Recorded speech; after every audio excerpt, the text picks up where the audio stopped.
Google has given us so many AI products across so many fields. One big product that they released is Google Stitch, their AI designer. It has a ton of potential. Beyond just designs, you can actually convert them into fully working prototypes as well. Why should you care? Stitch is trained on a lot of data from Google, and because of that, it can create pretty good designs. In this video, I'll show you how I use it properly, and then how you can convert them into apps with your favorite AI coding tools.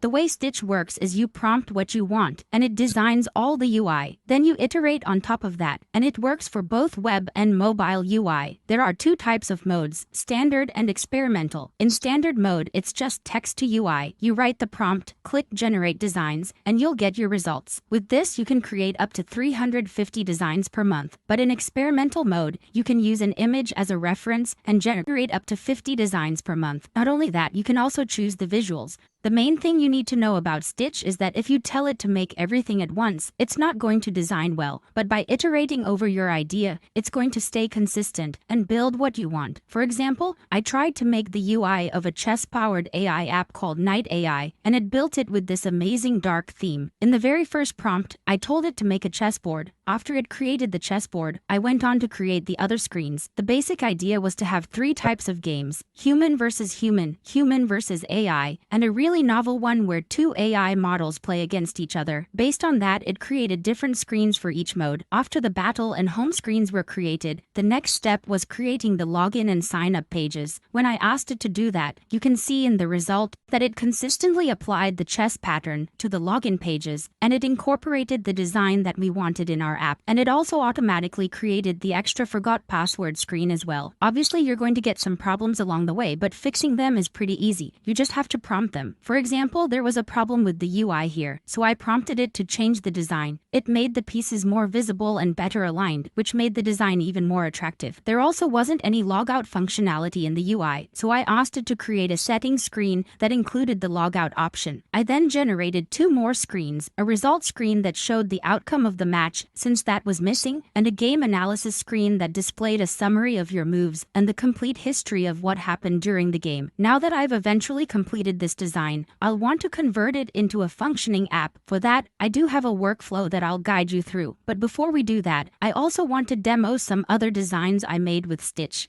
As I already told you, you can also create mobile UI with Stitch. I also tried to create the Apple Notes app. For that, I basically got the whole structure from ChatGPT, which gave me the file structure and descriptions for each screen. GPT-5 temporarily has an increased limit of 100 messages per 3 auto, though standard access is typically 80 messages 3 hours.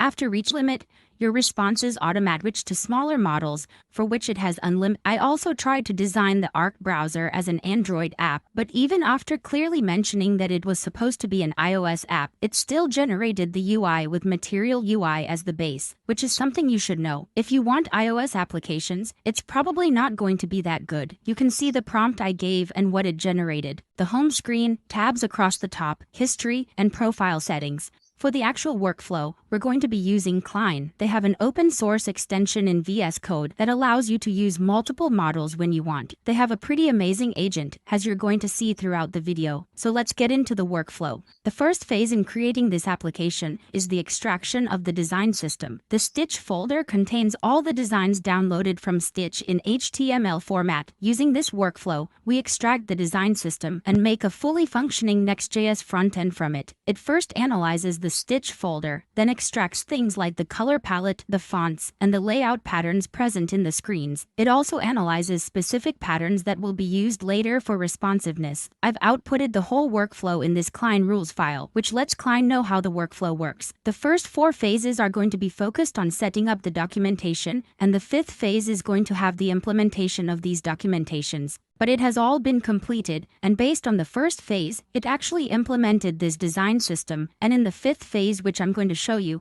it also changed a lot of files based on this design system file. On the other hand, the Claude Pro plan isn't limited by a window, but rather by how much you can upload per chat. Allows you to upload approximately 20 files per chat, with each file up to around 30 megabytes in size, which is significantly smaller compared to ChatGPT+.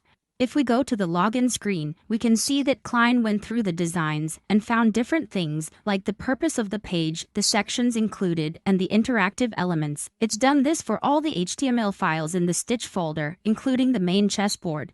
In phase 3, it extracts the components we need to put inside the app based on the HTML files. First, it identifies the reusable components, then outputs them into a component library.md file. There are a bunch of other instructions as well to make sure it extracts the right components. In phase 5, it's going to implement all the components inside the app based on this file. After deciding what all the components are on the pages, in phase 4, it decides the navigation flow between those pages. It outputs that to a navigation flow.md file. It creates these user flows showing how users will navigate the product. For instance, it uses an online shopping store as an example, then maps out any app given to it using that same framework. You can see the navigation flow it generated after going through our HTML files, and it was pretty accurate. I read through it, and if I go back to the changes that were implemented, this tells Klein how we want the pages that are already built to be connected. Phase 5 is the implementation phase, and as we all know, these LLMs can forget stuff, so we're not going to directly ask it to implement everything. Instead,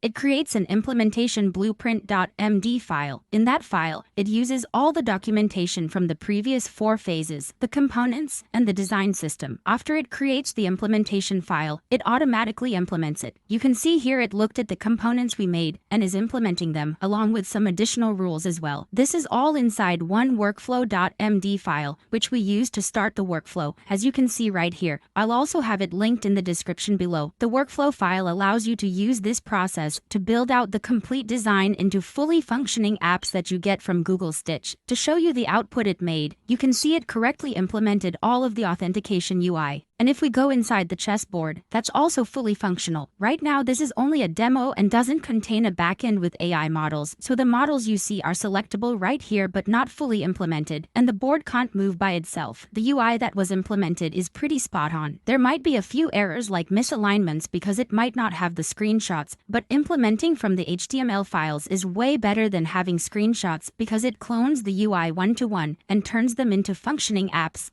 In phase 6, it builds a validation checklist that scans the app that has already been built and compares it with the design files and implementation, making sure everything has been implemented correctly. It focuses on design and UI aspects, validating that all of those things have been completed. It scans the app and creates the validation criteria. Inside the validation checklist.md file, you can see that when it reached this step inside the workflow, it verified everything, the colors, fonts, and even the smallest things like border radius. It also validates components to ensure the design implementation is correct. These AI models do hallucinate, and testing is really important, so it goes through all of that. It gives us a scorecard as well that outlines any fixes that might need to be implemented so we can go back and fix them. I also wish that Google Stitch had an MCP server, because then we could directly convert those designs into working code, just like with Figma. And speaking of Figma, Klein actually has it in its MCP store if you want to use that.